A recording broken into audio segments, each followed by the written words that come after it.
ঈদের দিন আমাদের নাস্তায় মগজের খাটাখাট আর লুচি হবে না তা তো হবে না, তা তো হবে না। সো এবারও আমি মানে খুবই অন্য প্ল্যানের মধ্যেও মগজের খাটাখাট করছি। তো এই যে এখানে মগজের খাটাখাট হচ্ছে, এখনো আরও কিছুটা সময় বাকি। এই যে এখনো আরও এটা ইয়ে হবে। আর এর মধ্যে হচ্ছে লুচি ভাজা হবে। দাও একটা ছাড়ো দেখি কতদূর দাঁড়ায়। প্রথমটা নাও ফুলতে পারে। বিসমিল্লাহির রহমানির রহিম। দেখা যাক। সর্বনাশ, এটা কি রে? হাড্ডি কাটা করা প্রিমিয়াম কোয়ালিটি বুচার স। মানে কুরবানি নিজে ঘরে কাটবে দেখে এরা মানে কত কিছু নিয়ে আসছে। আপনি এসব সব জোগাড় করেছেন স্যার? হ্যাঁ, আপনি কি বুচারিও করবেন শেষমেশ? আমার দর্শকরা তো বলবে সুজন ভাই আসলে মানে করে কি, মানে সে এত কিছু কেমনে পারে? হ্যাঁ, বিল্ডার্স, সুতুর মিস্ত্রি, আবার এখন বুচারও। আরে আল্লাহ, একটা মানুষ এত অলরাউন্ডার কেমনে? এই যে বলছিলাম না প্রথমটা ফুলবে না, এই প্রথম লুচি প্রথম পিঠা ঘাটতারামো করে অনেক সময়। তেলের, হ্যাঁ তেলটা আর একটু গরম হওয়ার দরকার ছিল। আচ্ছা হোক, সমস্যা নাই, এটা একটু পরে দাও সেকেন্ড, তেল একটু গরম হতে হবে। এবার ফোলা শুরু হয়েছে ফুলকো লুচি।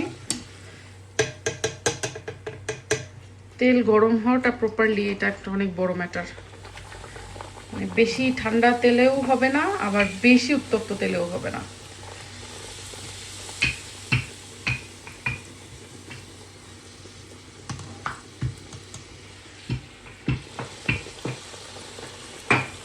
আচ্ছা, আমার জামাই যে শুধুমাত্র বিল্ডার্স, তারপরে কি কাঠের মিস্ত্রি, সুতুর মিস্ত্রি, এগুলাই না, বুচারও তো সে আজকে হয়ে দেখাবে আপনাদেরকে। পাশাপাশি আমার জামাই কিন্তু দেখেন এই যে স্পেশাল শেফও, সে কিন্তু রুটি বেলতেও খুব ভালো পারে। ফুলকো লুচি মাশাআল্লাহ।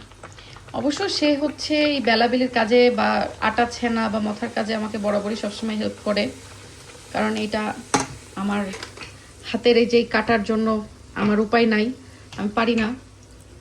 তো এই সুবাদে আমার একটু সুবিধাই হয়ে যায়। লুচিগুলা দেখছেন কি সুন্দর ফুলকো হয়েছে মাশাআল্লাহ। এই তুমি লবণ দিছিলে এর মধ্যে?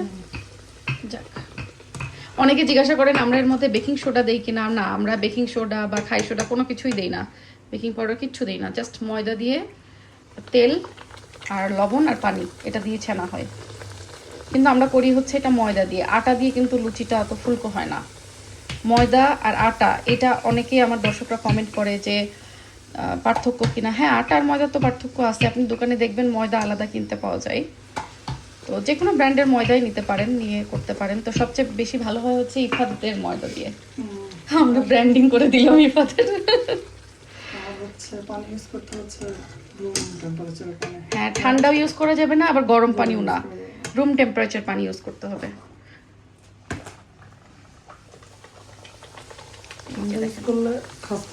সিঙ্গাড়ার মতো খাস্তা হয়। হ্যাঁ, গরম ইউজ করলে এই চালের রুটির মতো হচ্ছে নরম হয়ে যাবে, বেশি মধ্যে দেওয়া যাবে। এই যে ফুলকো লুচি।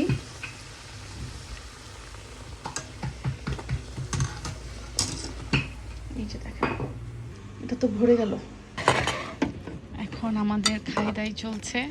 মানে ঈদের দিন মগজের খাটা লুচি না হলে কেমন জানি একটু অপূর্ণতা লাগে, তাই না সাজার পাপা? তোমার হ্যাঁ কেমন লাগে?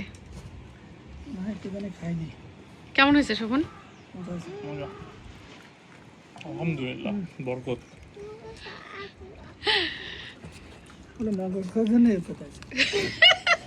তাই শোভন?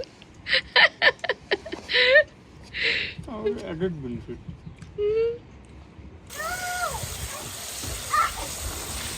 মাংস ধোয়ার প্রসেস চলছে। কুরবানির একদম ফ্রেশ মাংস, ফ্রিজে না দিয়ে মাংসটা আমরা একবারে রান্না করে ফেলবো। এক ধোয়া দিলেই তো হবে না, কারণ এই মাংসটার কোনো ধুলাবালি কোনো কিছু নাই, ফ্রেশ মাংস। বিসমিল্লাহির রহমানির রহিম।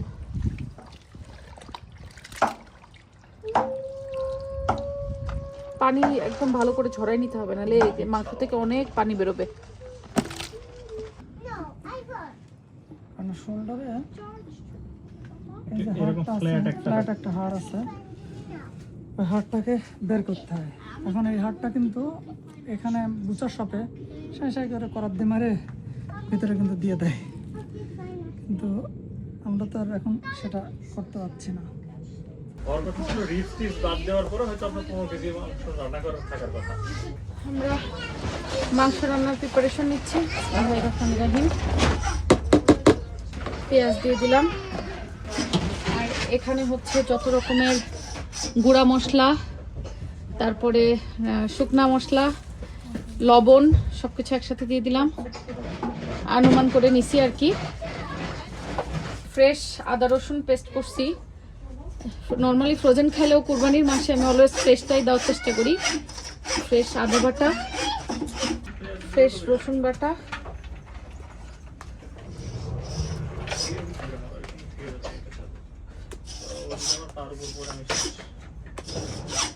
একদম ডিরেক্ট ওখানে কাটা হয়েছে, আর ওখান থেকে নিয়ে এখানে ধুয়ে রান্না বসাই দিছি।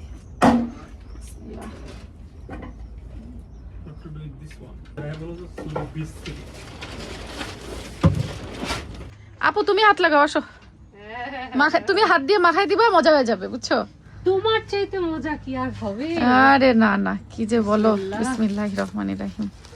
পারবা তুমি একসাথে মাখাইতে? প্রতি বছরই তো করি আপু আমি। হ্যাঁ টানো এটা, হ্যাঁ যতবার টানতেছি আপু ততবার আবার নেমে যাইতেছে। হ্যাঁ, ফুল হাতের ড্রেস হ্যাঁ।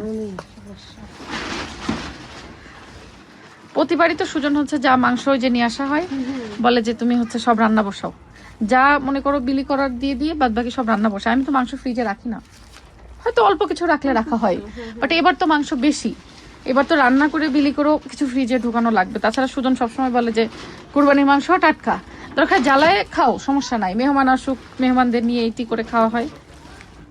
কিন্তু ওর কথা হচ্ছে যে কুরবানির মাংস ফ্রিজে রাখা যাবে না। ঝুরা হয়ে যায় না, ভাজা হ্যাঁ, ভাজা, হ্যাঁ, ওইটা হ্যাঁ। আরো বেশি মজা। কুরবানির মাংস ফ্রিজে রেখে সুজন খেতে পছন্দ করে না। এখন এটা মাখানোর পালা। আর ওই যে দেখেন ওরা দুই ভাই ওখানে কাটাকাটি করতেছে এখনো। তো কিছুটা অলরেডি কেটে আমাকে দিয়ে দিচ্ছে, আমি সেগুলা রান্না বসাই দিচ্ছি। যন্ত্রপাতি ভাইয়া রেডি করছে। হ্যাঁ অনেক যন্ত্রপাতি, অনেক। এই যে এখানে রান্না চলতেছে আর এখানে কাটাকাটি চলতেছে এখনো। তোমাদের আর কতক্ষণ লাগবে কাটাকাটি করতে? শেষ? ওকে। আর বাচ্চা কাচ্চারা সব এখানে খেলাধুলা করতেছে, আবার কোলে উঠে বসে আছে এগুলা। হ্যাঁ এই আর পলাশ ভাইয়ের হাত লাগছে, মাংস রান্না সুন্দর হয়ে যাবে, মজা হয়ে যাবে, মজা মজা। আমাদের ইয়ে কি ঠিক আছে পিস? হ্যাঁ হ্যাঁ, মাংস একদম পারফেক্টলি করছো, মানে ফার্স্ট টাইম করছো তোমরা, বাট এত সুন্দর করে যে করছো। বিষয় হচ্ছে যে বুচার সবগুলোতে ওরা যে করে, ওরা প্রথমত এক্সপার্ট, আর সেকেন্ড হচ্ছে যে ওরা করে হচ্ছে ফ্রোজেন মাংস, মেশিন দিয়ে শক্ত থাকে কাটে। এবং হ্যাঁ কাটে মেশিন দিয়ে। হ্যাঁ, আর এটা তো নরম, এটা বাংলাদেশে আমরা যে টাটকা, এটা টাটকা, ফ্রিজে ঠিক আছে? যাই নাই, ঢোকেই ফ্রিজে নাই। যাই নাই। তো ওই মাংস হচ্ছে তোমার ডাসা নরম ছাড়া মাংস, কাটা যায় ডাসা না। ছাড়া হ্যাঁ। কাটা, প্রথম টাইম অপারদর্শী লোক কাটা। না না না, খুবই ভালো হয়েছে। এটা অপারদর্শী বলো না, তুমি যথেষ্ট তোমরা ভালো করে করছো আলহামদুলিল্লাহ। এতটাও মানে আশা করিনি যতটা ভালো করে করছো। দেখতে হবে না জামাই টাকার, আসলে সব ক্রেডিট হচ্ছে আমার, Yes, বুঝছো?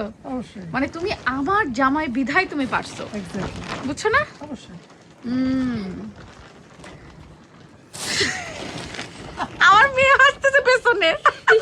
লজ্জা পাইছো বাবা? হ্যাঁ লজ্জা পাইছো? আল্লাহ, আমার মেয়ে হাসে ফেলছে ফ্যাক করে। আচ্ছা এখন কাজ করো, ওইগুলো হচ্ছে আমরা যে মাংসগুলো বিলি করব, যার যার বাসায় দিব, ওরকম আলাদা আলাদা করে প্যাকেট করে ফেলো। আজকে কি দিতে যেতে পারবো নাকি ফ্রিজে রেখে পরে কালকে যাব? পারবো না, রাত্রে রাত্রে? আচ্ছা আগে প্যাকেট তো করে ফেলি। এই যে পলিথিন কিনে নিয়ে আসছি আমরা অনেকগুলা। তো এখন মাংস তো অলরেডি আমাদেরগুলো বসে ফেলছি আমরা রান্নার জন্য, আর এইগুলাতে এখন আমরা যেগুলো আশেপাশে আমাদের ফ্রেন্ডস অ্যান্ড ফ্যামিলি যারা যারা আছে সবাইকে দিতে হবে, সেগুলো এখান থেকে এখন প্যাকেট করে করে দিয়ে ফেলবো ইনশাল্লাহ।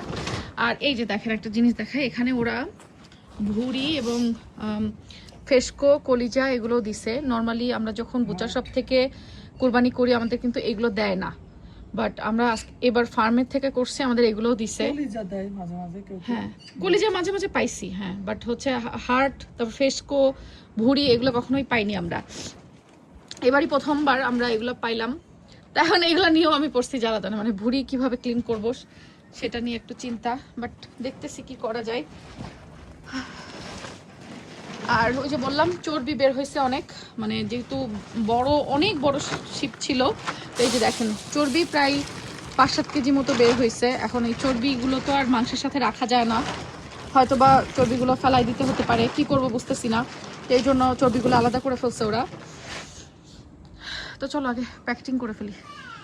তো এই যে আমরা সব প্যাকেট করে ফেলছি। এখন এই সব প্যাকেট চলে যাবে এক একজনের বাসায়। পুরা দমে রাঁধুনি আমি এখন, সবসময় রাঁধুনি, রান্না করেই খাইতে হয়। বাট কোরবানির মাংস রান্না করার আসলে আলাদা একটা মজা আছে। তেল মশলা কম দিয়ে করতেছি কারণ এই মাংসটাতে অনেক চর্বি, তার দেখো অনেক তেল ভেসে উঠছে অলরেডি।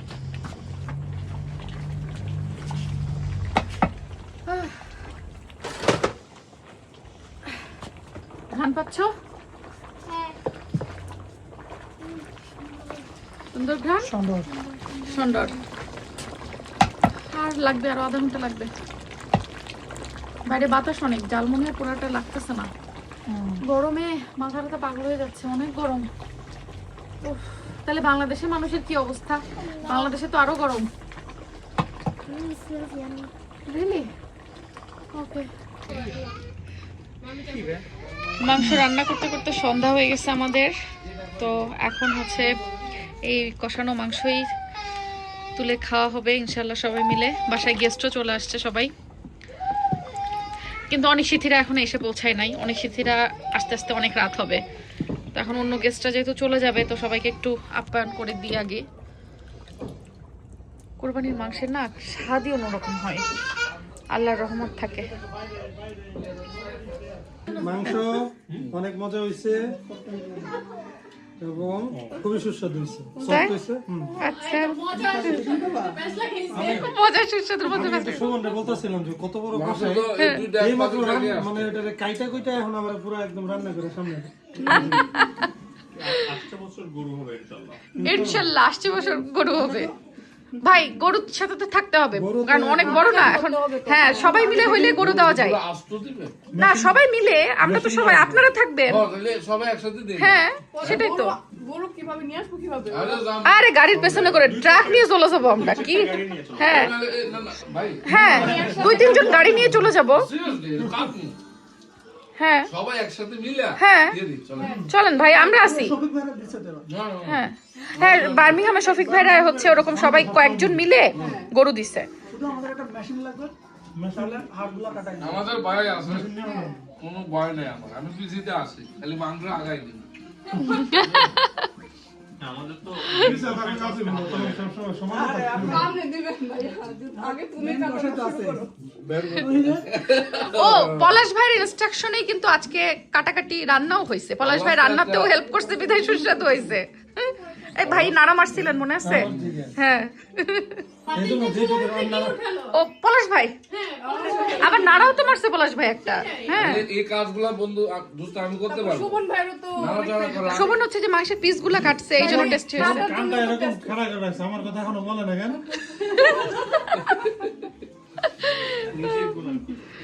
নাও মাহিয়া উঠে নাও, মাংস খাইতে হবে। কুরবানির মাংস, কুরবানির মাংসই তো মজা।